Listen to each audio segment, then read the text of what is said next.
Bem, amados, tomando carona ainda na nosso tema da nossa escola bíblica de discípulos, escatologia, eu resolvi dar atenção a um dos textos que nós não vamos olhar muito profundamente de manhã, porque apesar de estar num dos livros mais importantes para a escatologia, que é o livro de Daniel, ele não contém em si, pelo menos neste capítulo, um peso profético, um peso escatológico. Então nós vamos olhar as outras lições maravilhosas que esse texto tem para nós essa noite, que é Daniel capítulo 3. Então quero convidar você a abrir a sua Bíblia, quando nós vamos meditar sobre o tema Encarando oposição no poder de Deus. Encarando oposição no poder de Deus. Esse texto, meus irmãos, ele é assim curioso, porque eu tenho o mesmo sentimento quando eu preguei na última vez sobre a Arca de Noé. Porque são algumas passagens que são tão típicas de serem usadas para a história de crianças, que quando a gente vai usar numa mensagem para adultos, eu pelo menos fico com esse sentimento curioso. Eu me lembro até que da última vez que eu preguei no texto da Arca de Noé, eu preguei num período de alguns meses aqui e preguei lá na Igreja Batista Jardim de Deus. Antes de pregar, eu até coloquei uma música de crianças que falava sobre a Arca de Noé. Bem, essa noite eu não vou passar uma musiquinha sobre Daniel capítulo 3, mas junto com Daniel na cova dos leões, são duas passagens curiosas que a gente sempre vê muito lembrada quando se fala para as crianças. Mas esse texto, como eu disse, é muito conhecido. É a experiência em que Daniel não participa. É o único capítulo de Daniel, do livro, em que ele não está presente. Provavelmente ele estava longe, viajando, ou coisa parecida, resolvendo algum dos assuntos do reino, uma vez que ele já estava numa posição bem de destaque no reino por causa dos acontecimentos do capítulo 2, mas os seus 3 amigos estavam lá presentes. E é em torno deles, de Nabucodonosor, o rei, e de uma estátua que ele faz, uma imagem, melhor dizendo, que ele faz, é que o assunto se transcorre. Mas antes de nós lermos, vamos dar uma rápida lembrada para aqueles que faltaram hoje de manhã à escola bíblica, do que acontece no capítulo anterior. Parece aqueles seriados, né? No último capítulo. O que aconteceu? Daniel, com cerca de apenas 16 anos de idade, ele interpreta o sonho de Nabucodonosor sem saber qual era o sonho, porque ele não contou para ninguém, mas obrigava que fosse interpretado, senão ia morrer todo mundo. E ele interpreta o sonho que vimos hoje de manhã da estátua que possuía a cabeça de ouro, o peito e os braços de prata, os seus quadris de bronze, as pernas de ferro e os pés de uma mistura de ferro e barro. E Daniel, instruído por Deus, revelado a ele por Deus, revela ao rei Nabucodonosor que ele era a cabeça de ouro daquela estátua. E que as outras partes eram outros reinos que viriam depois dele. E é só o que nós temos aí. E por causa daquilo, Daniel é colocado em alto cargo do reino. Ele é honrado com algum tipo de riqueza que o rei dá a ele. E ele, não se esquecendo dos seus amigos, os 3, aos quais ele havia pedido que intercedesse por ele, ele consegue para esses 3 amigos que eles também recebam cargos de destaque ali na província da Babilônia. Bem, há de se esperar que, tendo sido esclarecido algo que o atormentava pela mão de Deus através de Daniel, Nabucodonosor fosse se tornar um cara piedoso, não é verdade? Um cara devotado, fosse abandonar a idolatria, abandonar os deuses falsos e dedicar-se ao Deus de Judá, ao nosso Deus, ao Deus de Daniel. Bem, as pessoas às vezes, meus irmãos, não chegam lá aquele momento em que abre mão da religiosidade, abre mão da tradição. Porque desde a época da minha avó, nossa família é assim. As pessoas às vezes não abrem mão disso com tamanha facilidade, só porque alguém falou de um sonho que ele teve. Da mesma forma foi com Nabucodonosor. E não vai ser agora também no capítulo 3 que a ficha vai cair. Se você depois em casa quiser ler, no capítulo 4 ele precisa ser humilhado por Deus, porque depois do que nós vamos ler no capítulo 3 e depois do que ele havia visto no capítulo 2, ainda assim ele não se humilhou diante do Senhor. Nós vamos ler, como eu gosto de costume, especialmente em textos longos, paulatinamente. Vamos começar no capítulo 3, versículo 1, e nós vamos ler parte por parte, à medida que Daniel, ou a experiência dele, a experiência de Nabucodonosor e os 3 amigos de Daniel, nos ensinam algumas lições nesta noite. Diz assim a palavra do Senhor, Daniel capítulo 3. Aliás, verifique se alguém perto de si não tem uma Bíblia, e não deixe o nosso visitante, o nosso amigo aí, sem poder participar também da leitura. Versículo 1. O rei Nabucodonosor fez uma imagem de ouro de 27 metros de altura e 2,70 metros de largura, e a ergueu na planície de Dura, na província da Babilônia. Essa estátua, meus irmãos, eu vivo chamando de estátua, mas na verdade a Bíblia chama de imagem. Inclusive, a tradução está certa, no hebraico é imagem. Ela pode ter tido a forma humana, talvez pensando na visão que ele teve no capítulo 2, ou poderia ser simplesmente um formato de obelisco, que era muito comum naquela época. Porque ela tinha, se eu puder calcular aqui na base do 70 centímetros, 1 metro, 2 metros, só isso aqui de largura. E aqueles que vão ouvir essa mensagem na internet tem que calcular em casa o que dá 2,70 metros. Só isso aqui, não é muita coisa. Mas ela era 10 vezes mais alta do que ela era larga. Então ela era estreita, mas muito comprida. Então, a não ser que fosse uma estátua com aparência humana, mas muito esguia, provavelmente ela era um tipo de obelisco. E ela era também, ela se localizava com uma fornalha embaixo. Então, que provavelmente servia com algum tipo de aviso, não sei, daquilo que nós vamos ler no texto. Então, essa estátua é erguida por Nabucodonosor, e é provável que ela fosse apenas folheada a ouro, porque o ouro não é muito amigo de altas temperaturas, né? Ele fica mole bem rápido. Então, ele era provavelmente apenas folheado a ouro e não na parte da fornalha. Versículo 2. Depois convocou os sátrapas, os prefeitos, os governadores, os conselheiros, os tesoureiros, os juízes, os magistrados e todas as autoridades provinciais para assistirem à dedicação da imagem que mandara erguer. Então veja bem, isso aqui não é uma festa para o povão, é só para o pessoal da elite, né? Os bajuladores, pessoal do cargo comissionado, pessoal que ficava ali, participou da eleição do Nabucodonosor, panfletou na rua, deu santinho, né? E agora estava junto com ele ali, só comendo do bom e do melhor no reino. Mas são esses que são convocados para essa consagração. Assim todos eles, sátrapas, prefeitos, governadores, conselheiros, tesoureiros, juízes, magistrados e todas as autoridades provinciais se reuniram para a dedicação da imagem que o rei Nabucodonosor mandara erguer e ficaram em pé diante dela. Então o arauto proclamou em alta voz: esta é a ordem que lhes é dada, ó homens de todas as nações, povos e línguas. Quando ouvirem o som da trombeta, do pífaro, da cítara, da harpa, do saltério, da flauta dupla e de toda espécie de música, prostrem-se em terra e adorem a imagem de ouro que o rei Nabucodonosor ergueu.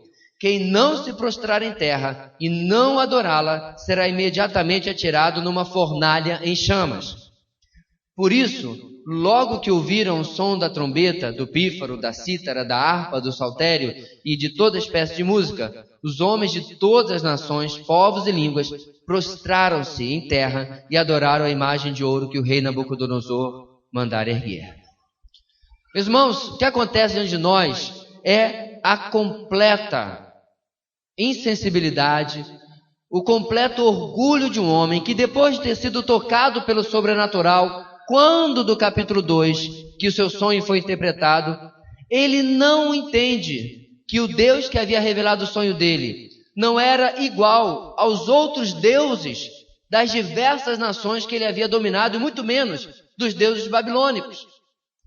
Ele não havia compreendido que este Deus, apesar das palavras que estão lá no capítulo 2 de Daniel, em que ele exalta a este Deus diante da revelação do seu sonho, na verdade ele havia entendido que ele era um Deus como qualquer outro Deus. Um grande problema, meus irmãos, é que nações politeístas têm enorme dificuldade de compreender uma fé monoteísta. Ou seja, nações que adoram a diversos deuses, por exemplo, o hinduísmo, tem nada mais, nada menos que 200 milhões de deuses. Eu não sei nem como é que eles fazem para lembrar o nome de tanta gente, né?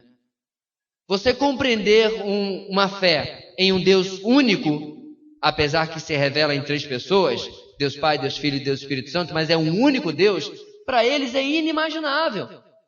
Assim, Nabucodonosor fez a leitura de que ele não precisava abandonar os seus deuses e seguir a esse único Deus. Mas o que acontece é que ele piora a sua situação e ergue uma imagem que provavelmente daria honra a ele mesmo. Porque você viu no texto, eles tinham que se prostrar e adorar a imagem.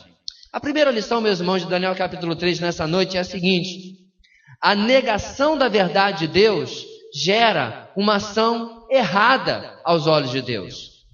A negação da verdade de Deus gera, via de regra, uma ação errada aos olhos de Deus. É isso, meus irmãos, que acontece com a sociedade de hoje. Toda vez que a verdade de Deus é negada, se dá as costas a ela, o que vai acontecer na vida daquele ser humano, o que vai acontecer na vida daquele país, é afastar-se cada vez mais da vontade de Deus e tomar ações equivocadas. Meus irmãos, os Estados Unidos, que foi um país que não foi fundado por protestantes, como muita gente quer fazer crer, porém, foi fundado por uma maioria, sim, evangélica ou protestante, e que desde a sua fundação tinha um pensamento teísta, um pensamento voltado para o temor a Deus. Com o crescente do humanismo e do materialismo, e obviamente sendo um país democrático, por volta da década de 50, proibiu que nas escolas públicas, não particulares e confessionais, mas nas públicas, se tivesse qualquer tipo de reunião religiosa, oração ou leitura bíblica. Nada, não pode mais. E é interessante, meus irmãos, que em 2001, quando aconteceu os atentados de 11 de setembro, uma das filhas do pastor Billy Graham, um dos maiores evangelistas de todos os tempos, estava num programa matinal e perguntaram a ela como Deus poderia ter deixado aquilo acontecer. Perceba, meus irmãos, o raciocínio da sociedade hoje. Nós somos os mocinhos, eles são os bandidos. Por quê? Porque nós, a sociedade americana, servimos a Deus, entre aspas, e eles não. Mocinhos e bandidos, quando na verdade Deus não vê desta maneira. Um mero religioso, mesmo que se diga cristão, aos olhos de Deus não é mocinho coisa nenhuma. E a pergunta é como Deus pode deixar isso acontecer. A filha de Billy Graham, o nome dela não é Ruth, Ruth era a esposa de Billy Graham, que já está com o Senhor. A filha dele, não importa o nome, respondeu: como é que é? Não. A América vem há décadas sistematicamente tirando Deus das suas escolas, dos seus tribunais, das suas leis. E quando algo como o que aconteceu acontece, é Deus que nos abandonou ou nós que viemos há muito tempo abandonando a Deus? E, meus irmãos, isto é verdade sobre praticamente qualquer país do nosso mundo de hoje. E a negação da verdade vai produzindo cada vez mais a institucionalização da impiedade. Eu ainda não peguei essa cartilha, mas eu acredito que não seja mentira, porque os sites e blogs que eu vi isso são confiáveis. O atual ministro da Saúde publicou uma cartilha ensinando o uso de um medicamento abortivo e proibido por lei.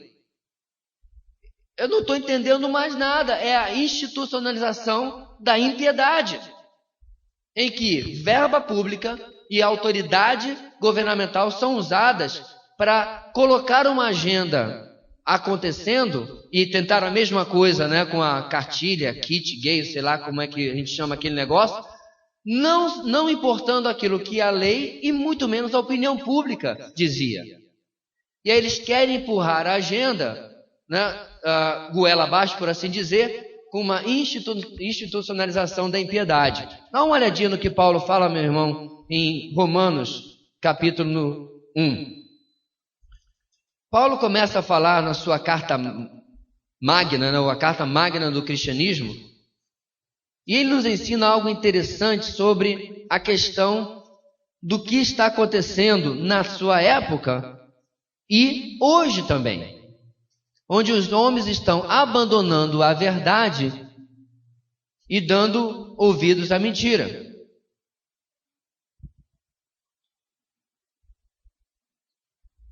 Bem, vamos pegar aqui, meus irmãos, do versículo 22, Romanos 1, 22. Dizendo-se sábios, tornaram-se loucos, e trocaram a glória do Deus imortal por imagens feitas segundo a semelhança do homem mortal, bem como de pássaros, quadrúpedes e répteis. Primeira coisa que Paulo está falando aqui: idolatria. Não há lugar na religião de Deus, no cristianismo verdadeiro, para nenhum risco, nenhuma sombra, nenhuma lembrança de idolatria. Quer seja de um ídolo de verdade, de pau, pedra, gesso, ouro, quer que seja, muito menos a idolatria de uma personalidade, como às vezes acontece em muitos meios cristãos. Se idolatra. Vi outro dia o cara ajoelhado aos pés de um determinado pastor aqui de Manaus. Vocês devem saber de que eu estou falando, né? Pegando no sapato do cara. Quase que eu perguntei se ele era, na foto, se o cara era engraxate, qualquer coisa assim. Isso é posição, um homem, como qualquer outro. E aquele irmão da igreja dele, ajoelhado, pegando nos pés dele, uma idolatria, o culto à personalidade. Isso também é idolatria. Não é só acender uma vela ou ter um ídolo de pau, pedra, gesso, pedras preciosas, o que quer que seja, mas também o ídolo da personalidade. Versículo 24. Por isso, olha só, meus irmãos, está na Bíblia, por causa da idolatria, Deus os entregou à impureza sexual, segundo os desejos pecaminosos do seu coração, para a degradação do seu corpo entre si. Trocaram a verdade de Deus pela mentira, e adoraram e serviram a coisas e seres criados, em lugar do Criador, que é bendito para sempre. Amém. Versículo 26. Por causa disso, Deus os entregou a paixões vergonhosas. Até suas mulheres trocaram suas relações sexuais naturais por outras, contrárias à natureza. Da mesma forma, os homens também abandonaram as relações naturais com as mulheres e se inflamaram de paixão uns pelos outros. Começaram a cometer atos indecentes, homens com homens, e receberam em si mesmos o castigo merecido pela sua perversão. Além do mais, visto que desprezaram o conhecimento de Deus, Ele os entregou a uma disposição mental reprovável para praticarem o que não deviam. Meus irmãos, o texto é claro que há um abandono da verdade na sociedade de Paulo há 1900 e poucos anos atrás e que se estende até hoje. E não vai melhorar. Eu tenho falado em várias mensagens, meus irmãos, não espere esse ufanismo, esse triunfalismo que muitas vezes você vê em alguns livros, até evangélicos, de que você vai evangelizando e a sociedade vai se convertendo e você vai elegendo mais políticos evangélicos. Nada disso vai melhorar a nossa sociedade, porque a Bíblia já decretou que a nossa sociedade vai de mal a pior, enganando e sendo enganado, e que um abismo vai chamar outro abismo, até que Deus dê fim a essa situação. Amém, meus irmãos? Então, vamos crer na Bíblia e não nesse ufanismo que às vezes a gente vê aí em algumas pregações, porque ela já decretou que é assim que vai acontecer. Pastor, então a gente não vai conseguir melhorar a nossa sociedade, torná-la mais justa. Meus irmãos, eu creio no que a Bíblia diz. Eu creio que não adianta se você elegesse um presidente que fosse homem de Deus, um presidente da Câmara e do Senado fossem dois homens de Deus, um homem de oração. O sistema é corrompido. E como diz Pedro, o mundo jaz no maligno. Pertence a ele. E não vão ser sociedades do mundo, ou melhor, organizações do mundo que vão resolver o problema do Brasil, que é um problema espiritual, e do mundo todo, como assim se pode falar. Então o texto mostra, meus irmãos, que Nabucodonosor, abandonando a verdade de Deus, a semelhança da que acontece hoje, o que vai acontecer depois? Ações que vão perpetuar esse erro. Quando você dá as costas à verdade e abraça com a mentira, ela é como um chumbo, você vai afundar junto com ela, não tem jeito. O texto continua, meus irmãos, no versículo 8, volte aí a sua atenção para a sua Bíblia, diz o seguinte: nesse momento, alguns astrólogos se aproximaram e denunciaram os judeus, dizendo ao rei Nabucodonosor: ó rei, vive para sempre. Tu emitiste um decreto, ó rei, ordenando que todo aquele que ouvisse o som da trombeta, do pífaro, da cítara, da harpa, do saltério, da flauta dupla e de toda espécie de música se prostrasse em terra e adorasse a imagem de ouro. E que todo aquele que não se prostrasse em terra e não a adorasse, seria atirado numa fornalha em chamas. Mas há alguns judeus que nomeaste para administrar a província da Babilônia, Sadraque, Mesaque e Abednego, que não te dão ouvidos, ó rei. Não prestam cultos aos teus deuses, nem adoram a imagem de ouro que mandaste erguer. Ninguém gosta de um fofoqueiro, né? Que coisa triste isso aqui. Furioso, Nabucodonosor mandou chamar Sadraque, Mesaque e Abednego. E assim eles foram conduzidos à presença do rei. Nabucodonosor lhes disse: é verdade, Sadraque, Mesaque e Abednego, que vocês não prestam culto aos meus deuses, nem adoram a imagem de ouro que mandei erguer? Pois agora, quando vocês ouvirem o som da trombeta, do pífaro, da cítara, da harpa, do saltério, da flauta dupla e de toda espécie de música, se vocês se dispuserem a prostrar-se em terra e adorarem a imagem que eu fiz, será melhor para vocês. Mas se não a adorarem, serão imediatamente atirados numa fornalha em chamas. E que Deus poderá livrá-los das minhas mãos? Meus irmãos, eu acho que esse homem tem uma amnésia. Que Deus, ele já vai ver que Deus, a gente conhece a história, né? Mas eu acho que ele está tão surtado de orgulho e de vaidade, o ego dele está tão inchado que comprimiu o cérebro dele. Porque ele não consegue enxergar que esses são os três mesmos amigos de Daniel que havia feito aquilo que nós conhecemos no capítulo 2, interpretado seu sonho. E assim, meus irmãos, ele dá um ultimato. Ele dá uma chancezinha. Olha, eu vou mandar tocar de novo. De repente vocês são surdos e não ouviram esse monte de instrumento musical, né? A flauta, a cítara, a trombeta.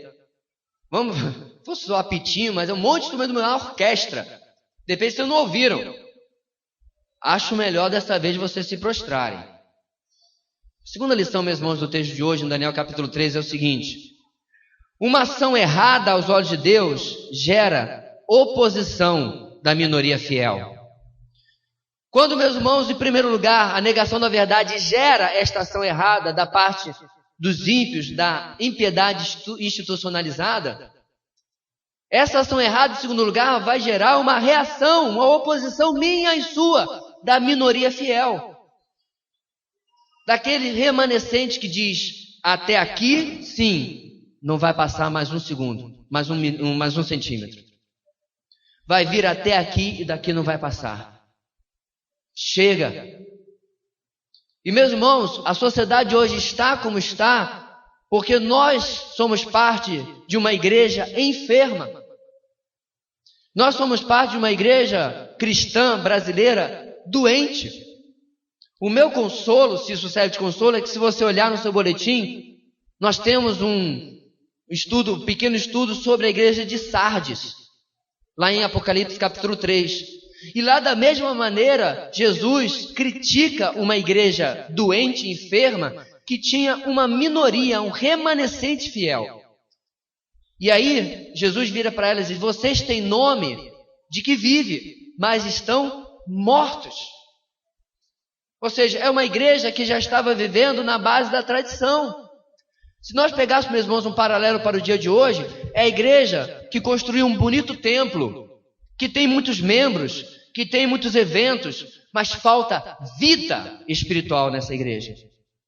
E que nós só podemos aprender, meus irmãos, de Apocalipse capítulo 3, que não importa qual é o tamanho da nossa instituição, se a vida de Deus não está ocorrendo na vida dos membros e dela como um todo.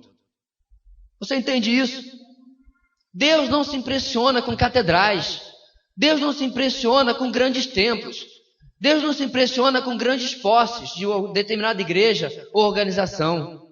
Porque, meus irmãos, quando um organismo, que a igreja se torna uma organização, se torna uma máquina, ela começa a funcionar quase que pelo automático. Para que Deus? Não é verdade? O dinheiro está entrando, está pagando as contas, está contratando as pessoas, está marcando mais eventos. Mas, meu irmão, não se engane. Nós estamos há dias, inclusive, na nossa igreja, em parceria com a Jubaé, ter um evento de treinamento, um evento altamente focado no espiritual. Não dá certo se não houver profunda consagração e dependência de Deus. Não adianta bons estudos bem agendados, não adianta boa logística, não adianta boa comida, não adianta nada se não houver profunda dependência espiritual. E, meus irmãos, em segundo lugar, na nossa lição, voltando mais para ela, nós estamos numa sociedade onde nós precisamos ser esses. A igreja, o remanescente que vai dizer: nós não aceitamos isso. Nós não concordamos com o que está acontecendo. A cada dia nós vamos ver a nossa sociedade indo mais e mais contra a verdade de Deus. Aquilo que a palavra de Deus defende. E como você tem se posicionado? Como você tem se posicionado com os assuntos que estão em voga hoje em dia? Como você tem se posicionado ao vivo e online sobre o aborto? Como você tem se posicionado sobre a questão da PEC 122, da chamada lei da homofobia, que é completamente necessária porque todo ser humano já é protegido pela Constituição. Homo, hétero, até os animais são protegidos pela Constituição. Não há necessidade de uma lei que, na verdade, quer amordaçar qualquer pessoa que seja contra, discorde, não concorde, como todo cristão deveria ser, com comportamento homossexual. Como vocês têm colocado sobre a corrupção? Será que numa cidade como nós vivemos tão perto do poder, será que você tem conseguido viver longe da corrupção nos níveis municipais, estaduais e até federal? Você tem conseguido viver longe disso? Você que trabalha com licitação, você que é comerciante, você consegue viver longe disso? Sem molhar a mão de alguém? Sem dar um presentinho? Os eufemismos são muitos, né? Mas o nome é suborno. E, meus irmãos, a sociedade muda quando eu mudo. E como cristão, meus irmãos, nós somos os primeiros que devemos dizer não aos erros e o dar de costas à verdade que existe hoje em nossa sociedade. E dizer: eu quero fazer parte, humildemente quero fazer parte de uma minoria fiel.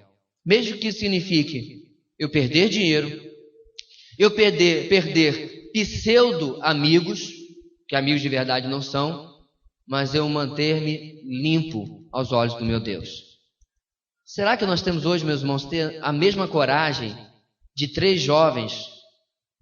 Porque se lembra, no capítulo anterior eles tinham cerca de 16 anos. Agora, eles mal chegaram aos 19. É pouco tempo depois. Temos nós, na nossa sociedade de hoje, a mesma coragem desses rapazotes aqui? De dizer: eu não vou me corromper com aquilo que a sociedade ímpia está querendo propor para mim. Em primeiro lugar, a negação da verdade de Deus gera uma ação errada aos olhos de Deus.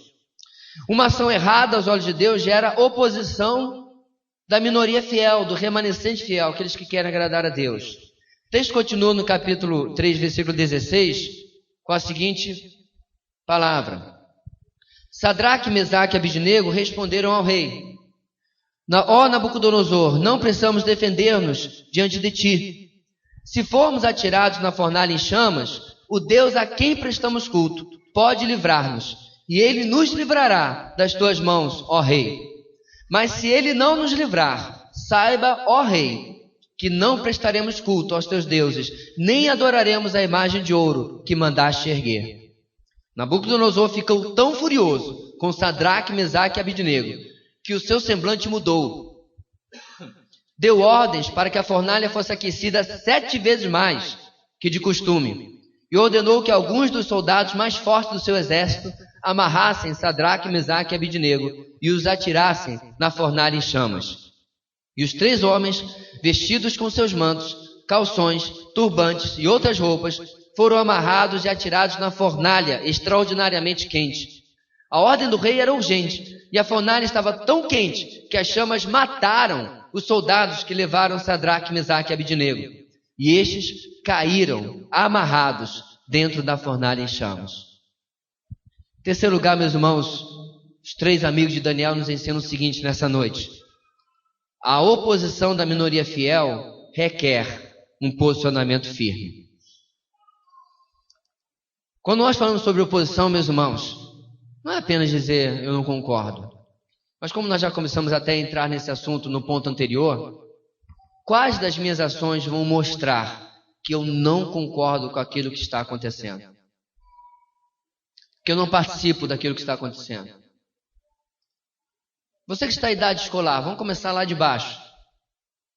Eu nem vou falar sobre você colar, porque isso aí é tão básico da vida cristã que eu tenho certeza que os adolescentes da nossa igreja e os pré-adolescentes e até os universitários não colam, não compram essa lorota de que quem cola não sai da escola. Então não preciso falar sobre isso. Espero eu. Mas e se o seu colega pedir para você dar cola? Será que você está disposto a fazer um papelzinho até de antipático? Você não, colega, eu não posso lhe ajudar. Quando ele der aquele olho, que nem aquele lobo desse animado, que o olho sai da órbita assim, em direção à sua prova, será que você vai ter o posicionamento firme de dizer, me desculpe, mas eu disse não? Porque, meu querido, agir de forma ímpia, ativa ou passivamente, não é lá tão diferente. Quando nós presenciamos o nosso trabalho, a desonestidade, a corrupção, e nós somos convidados a participar daquilo, qual vai ser o meu posicionamento? Hoje de manhã nós falamos uma coisa tão óbvia, né? Você é encarregado ali de atender o telefone, você é assessor, secretário ou qualquer coisa assim, e aí o telefone toca e o seu chefe já tinha dito, olha, avisa que eu não estou. E aí? Hoje de manhã nós falamos, meus irmãos, que há um pensamento já corrente no meio evangélico de que isso é uma mentira, mas você está obedecendo uma autoridade. Espera aí. Volte para a Bíblia e veja, meus irmãos, que não há sequer um exemplo de alguém que na desculpa esfarrapada de estar obedecendo uma autoridade agiu contra a vontade de Deus. E hoje nós citamos o caso de Pedro e João, que diante do Sinédrio, os assassinos de Jesus, que pediram, não mais preguem o nome de Jesus. O que eles responderam? Desculpa mas não dá não. Aliás, me diga o seguinte, a gente deve obedecer a Deus ou aos senhores? Essa foi a resposta de Pedro e João. E eles completaram, não podemos deixar de falar do que temos visto e ouvido. Ou seja, a oposição da minoria fiel requer um posicionamento firme. Eu tive que, inclusive, dar uma palavra muito complicada. Uma pessoa próxima, numa questão de casamento. O assunto veio, fui pego no meio da conversa, e aí eu falei para uma das partes, na minha opinião, você deveria encerrar este relacionamento e voltar para o seu cônjuge. Porque aquele relacionamento que nós estamos discutindo ali havia sido pivô para o desmanchar-se do casamento que eu estava me referindo. Eu me virei para a pessoa e diz, na minha opinião, o que a Bíblia me ensina é que você deveria deixar este relacionamento e reatar, não havia acontecido nem divórcio, e reatar o seu casamento, e restaurar o seu casamento. Meus irmãos, não é fácil você dar uma palavra dessa no mundo de hoje, onde as pessoas desfazem de relacionamentos, de casamentos assim, ó. Porque as pessoas entram no casamento para serem felizes, não para fazer o outro feliz. Aliás, se você ainda não descobriu, esse é o segredo do seu casamento. Você fazer e viver toda a sua vida, o que for e não estiver ao seu alcance, para fazer o outro feliz. Olha o discurso duro aqui. Mesmo que isso custe a sua felicidade. Ah, pastor, o jovem pode dizer, então não quero casar não. Sabe a decisão. Fique sozinho. Sério, estou falando sério. Casamento não é saga Crepúsculo não, meu amado. Casamento não é filme do aquele Parks lá, Cartas para não sei quem. Isso é Hollywood. Casamento não é isso não. Eu costumo dizer que aqueles que fazem aconselhamento pré-matrimonial comigo, cada vez mais vão ter uma grande possibilidade, se chegaram lá de paraquedas, de não se casar. Os nossos primos que fazem o mesmo trabalho lá no Rio de Janeiro falaram que já estão com uma média de desistência de casamento superior a 30%. Cada 10 casais que vão fazer aconselhamento com ele, mais de 3 desistem do casamento. Eu não estou aqui, meu querido, para dizer assim, graças a Deus vocês vão casar e aí as flores vão ser brancas ou vermelhas. Não. Nós estamos aqui, meus irmãos, para falar das coisas difíceis que requerem um posicionamento firme da minha vida com o Senhor. Vamos repetir e vamos relembrar aquilo que nós vimos até agora? Vamos lá? Bem forte, todos juntos. Número 1.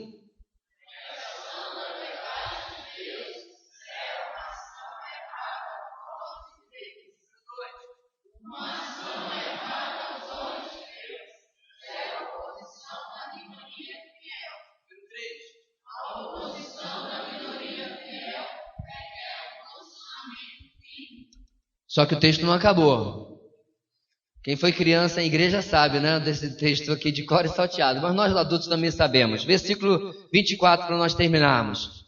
Mas logo depois, o rei Nabucodonosor, alarmado, levantou-se e perguntou aos seus conselheiros: não foram 3 os homens amarrados que nós atiramos no fogo? Eles responderam: sim, ó rei. E o rei exclamou: olhem, eu estou vendo 4 homens. Amém, igreja? Amém. 4 homens desamarrados e ilesos, andando pelo fogo, e o 4º se parece com um filho dos deuses. Ai. Meus irmãos, eu vou dar uma coisa para você aqui, que tem gente que precisa chegar no seminário para aprender. Existe uma expressão teológica chamada cristofania, que são aparições de Cristo no Antigo Testamento. Esta é uma delas. Não é um anjo simplesmente, mas é o entendimento, meus irmãos, que o próprio Senhor, num estado, ele é eterno, ele não nasceu quando foi concebido no útero de Maria. Não, Jesus é eterno. Nada do que existe foi feito sem ele, diz João capítulo 1, não é verdade? No princípio era a palavra, e a palavra era Deus, e a palavra estava com Deus. Tudo que foi feito por ele, e nada do que foi feito sem ele. Assim, meus irmãos, ele visita esses 3 jovens aqui, e quando 3 foram jogados, Nabucodonosor agora vê 4 andando ali sobre as chamas. Versículo 26. Então Nabucodonosor aproximou-se da entrada da fornalha em chamas e gritou: Sadraque, Mesaque e Abednego, servos do Deus Altíssimo, saiam, venham aqui. E Sadraque, Mesaque e Abednego saíram do fogo. Os sátrapas, os prefeitos, os governadores e os conselheiros do rei se ajuntaram em torno deles e comprovaram que o fogo não tinha ferido o corpo deles. Nem um só fio de cabelo tinha sido chamuscado. Os seus mantos não estavam queimados e não havia cheiro de fogo neles. Disse então Nabucodonosor: louvado seja o Deus de Sadraque, Mesaque e Abednego, que enviou o seu anjo e livrou os seus servos. Eles confiaram nele, desafiaram a ordem do rei, preferindo abrir mão de sua vida a prestar culto e adorar a outro Deus que não fosse o seu próprio Deus. Por isso, eu decreto que todo homem de qualquer povo, nação e língua que disser alguma coisa contra o Deus de Sadraque, Mesaque e Abidnego seja despedaçado e sua casa seja transformada em montes de entulho, pois nenhum outro Deus é capaz de livrar alguém dessa maneira. Então o rei promoveu Sadraque, Mesaque e Abidnego na província da Babilônia. Quarto e último lugar nessa noite, meus irmãos, um posicionamento firme requer dependência na intervenção sobrenatural de Deus.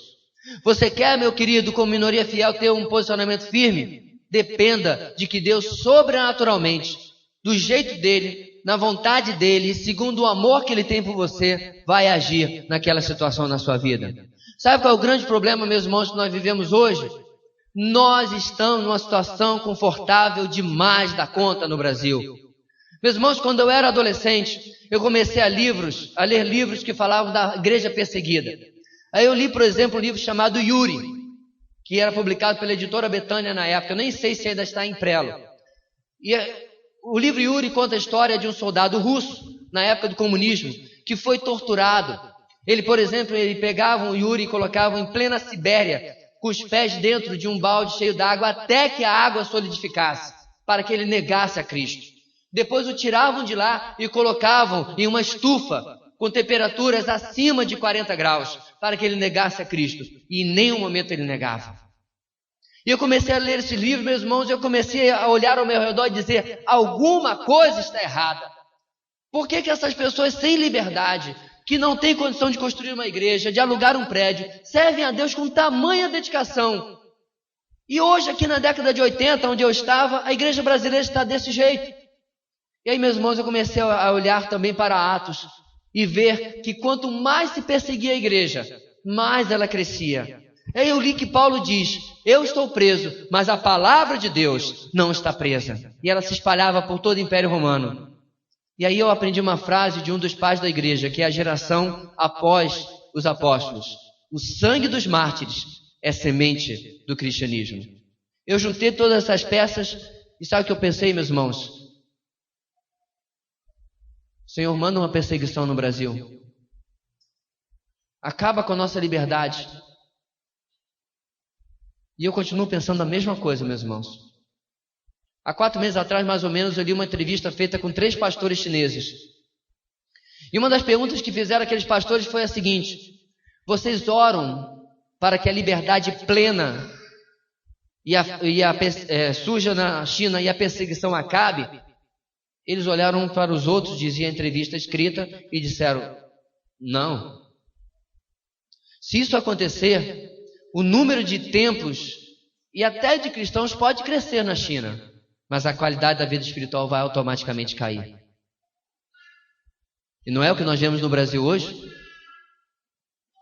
Toda hora alguém abre uma loja, lasca um nome lá, Igreja Evangélica Cuspe Santo.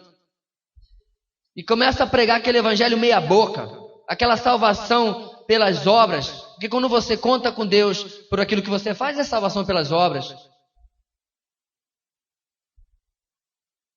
E quando você quer pregar o evangelho verdadeiro, o evangelho que diz, você é pecador. Como pecador, meu querido, sinto muito, mas a Bíblia diz que você está eternamente condenado ao inferno. Mas o dedo maior da mão, Jesus morreu na cruz pelos seus pecados.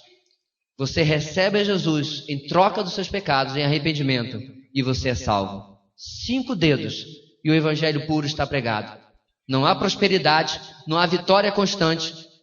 Eu quero ver pregar isso lá na China, onde as pessoas estão tendo que pagar preço. E sabe o que, querido? A igreja chinesa dobra a cada 8 meses. Ela já é milhões de irmãos maior do que a igreja brasileira. E começaram depois da gente. O que está errado com a igreja brasileira? Nossa situação é confortável demais. Nós temos muita moleza. O máximo que acontece, querido, na minha época, quando eu era adolescente, Era alguém passar e dar uma risadinha quando a gente estava ali. Nós ficávamos no auditório, no encontro jovem da escola, que era uma porta grande, de vidraçada como essa nossa assim. De vez em quando alguém passava assim, botava o olho e saía rindo. Essa era a perseguição que a gente tinha. A escola deu o auditório para nós reunirmos todo o recreio. Quando alguém precisava do auditório na hora do recreio, o professor Hugo vinha nos avisar, ou avisava a nossa líder: olha, tal e tal dia não vai poder usar o auditório porque vai ter uma reunião. E nós nos reunimos em algum lugar do pátio. Ia nos avisar, numa escola da aeronáutica. Nós temos moleza demais. O que você tem feito, querido, com a sua liberdade? Ninguém vai lhe amarrar para jogar numa fornalha. Ninguém vai lhe jogar numa masmorra escura.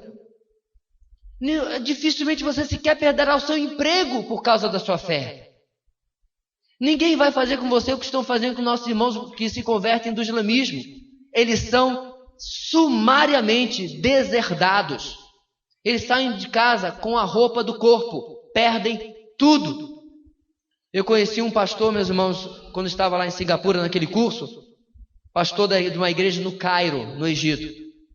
Ele contou a história de um irmão que a família tinha vários ateliês de alfaiate, uma grande família de tecelãos, e ele se converteu, aceitou a Jesus como seu único e suficiente Salvador, e deu as costas a uma fé que já vinha de mais de 200 anos do islamismo.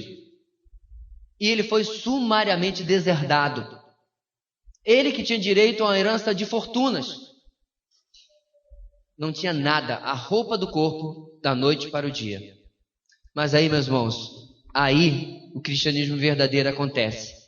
A igreja alugou uma loja, os irmãos doaram rolos de tecido, cada irmão fez a primeira encomenda e ele pôde começar o seu próprio negócio, porque a igreja do Senhor o ajudou. Mas voltando ao que aconteceu, quando você aceitou Jesus, alguém lhe trancou do lado de fora da sua casa? Alguém lhe colocou para fora do seu emprego? Os seus pais pararam de falar de vez com você? Acho que não. Sadraque, Mesaque e Abednego, meus irmãos, nos mostram em último lugar que se você começar a tomar esse espaço, você vai experimentar em alguns lugares situações proporcionalmente iguais aqui na nossa situação. E você vai precisar depender cada vez mais de Deus. Você está preparado? Você está pronto? Você está disposto a ser instrumento de Deus de mudança na nossa sociedade? A se posicionar com respeito, muita humildade e muita sabedoria, porém firme na verdade, contra aquilo que está errado na nossa sociedade aos olhos da palavra de Deus. Não citando algum líder religioso, muito menos eu, por favor. A palavra de Deus. Você está disposto? Então preste muita atenção naquilo que um capítulo que é usado tanto para histórias infantis nas igrejas tem a nos ensinar a nós que estamos vivendo vidas adultas em um mundo cada vez mais distante da verdade do Senhor. Oremos. Senhor, a mensagem desta noite é um alerta. Um alerta, ó Deus, porque quantas vezes nós lemos essa história, achamos tão legal e tão maravilhosa e tão edificante, mas não percebemos o eco que ela tem em nosso século, em nossa sociedade brasileira e pior, em nossa igreja brasileira. Ó Deus, quão constrangedora ela é em termos da verdade que ela ensina. Quantas vezes estamos tão absorvidos nas coisas da nossa vida. Estamos tão absorvidos em nossa carreira, em nossa empresa, em nosso emprego, em nosso cargo. Esquecemos, Senhor, que são apenas meios que o Senhor nos deu para que nós possamos ser esta minoria fiel, que se posiciona com firmeza na dependência do poder sobrenatural do nosso Deus. Pai, levanta-nos. Levanta-nos. Deus, nós não queremos ser reconhecidos como o povo que reúne milhões para ficar cantando e pulando. Mas nós queremos ser reconhecidos como aqueles que se levantam em prol da verdade e do evangelho puro. Voltemos ao evangelho puro. Que nós possamos, ó Deus, nos posicionar desta maneira. Que, ó Deus, haja constrangimento daqueles que têm propagado a mentira. Que, como Nabucodonosor teve que dar glórias ao Senhor. Que, como ele teve, ó Deus, que reconhecer que não há Deus como nosso Deus, e o fará novamente no próximo capítulo deste livro. Como Dario fez, como Ciro fez. Que nós possamos, ó Deus, ver as autoridades do nosso tempo, reconhecendo que nós não comprometeremos a nossa verdade e a nossa santidade herdadas do Senhor, mas nos posicionaremos para a honra e glória do nosso Deus. Muito obrigado, Senhor, por esta palavra nesta noite. Nós oramos no nome maravilhoso do Senhor Jesus. Amém.